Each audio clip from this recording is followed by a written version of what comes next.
அருகம் புல்லில் அசைவது யாரு? அறிவை விருத்தி செய்வது யாரு?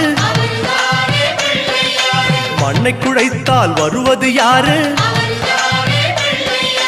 மண்ணை காக்கும் சாமியும் யாரு? வெள்ளையருக்கில் உள்ளது யாரு? வெற்றி கொடுக்கும் கடவுளும் யாரு? முன்னே வந்த சாமியும் யாரு? அவரும் வாழ்வது எங்கே கூறு?